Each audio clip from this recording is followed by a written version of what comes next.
जय मसीह। आज पढ़ेंगे मत्ती रचित सुसमाचार का 12 अध्याय 1 वचन से लेकर 8 वचन तक।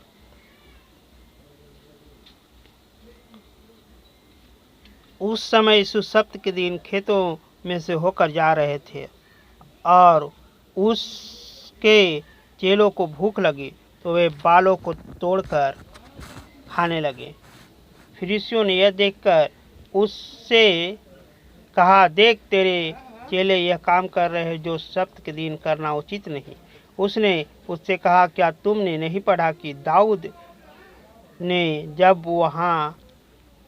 वह और उसके साथी भूखे हुए तो क्या किया? वह कैसे परमेश्वर के घर में गया और भेंट की रोटी खाई। उन्हें खाना ना तो उसे और ना उसके साथियों को, केवल याजकों का उचित था। या क्या तुमने व्यवस्था में नहीं पढ़ा कि याजक सब्त के दिन के विधि को तोड़ने पर भी निर्दोष ठहरते हैं? पर मैं तुमसे कहता हूँ कि यह वह है जो मंदिर से भी बड़ा है।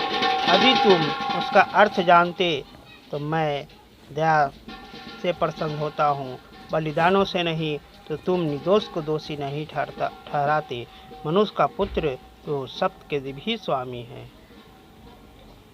तो इसको पढ़कर समझ में आ रहा है कि परमेश्वर यीशु मसीह हम लोग से क्या कहना चाह रहे हैं।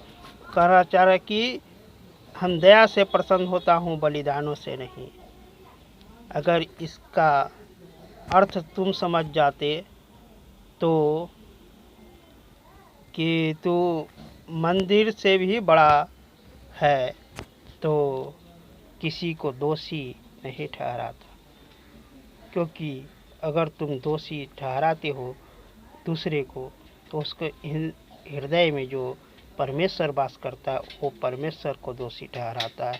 तो इसलिए जब वो उसको भूख लगी वो तो खाया, तो वो अपने आत्मा को शांति देने के लिए, तो आत्मा में ही मन ही मंदिर है और हृदय में ही परमेश्वर है। तो जो मंदिर तो एक दिखावटी है, उसमें परमेश्वर नहीं रहते हैं। लेकिन जो मनुष्य के अंदर हृदय है और हृदय मन से जुड़ी है, मन एक द्वार है मंदिर का, तो इसलिए परमेश्वर उस मंदिर में वास करता है जो मनुष्य के अंदर है। और उस आत्मा की शांति के लिए, हृदय की शांति के लिए कुछ करे तो वो परमेश्वर को खुश करता है। ये नहीं कि बलिदान करे और आत्मा को कष्ट दे, तो वो परमेश्वर उससे खुश नहीं होता है।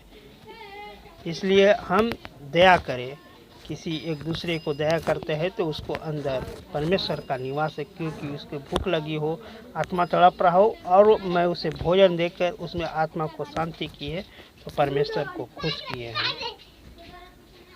आमीन।